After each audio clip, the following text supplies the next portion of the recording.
Sabías que existía unha institución dedicada ao control da moral das mulleres durante o franquismo?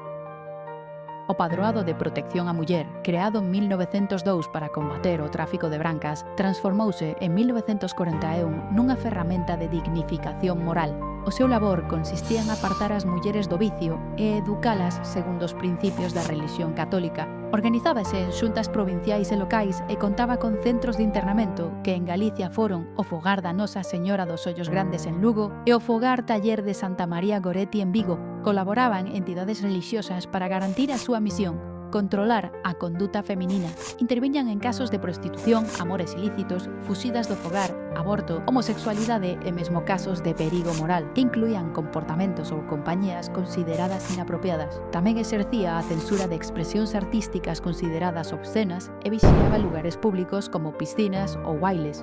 Actuaban de oficio ou por denuncias de pais, policías, veciños ou incluso das propias afectadas, moitas veces baixo presión. A mellor forma de saír deses centros era a través do matrimonio, entrar nun convento ou traballar como criadas. A pesar do final do franquismo, o padroado mantívose ata 1985, cando foi suprimido sen gran repercusión social. Convidámoste a coñecer este e outros documentos no Arquivo Histórico Provincial de Pontevedra, un espazo onde a historia está ao teu alcance.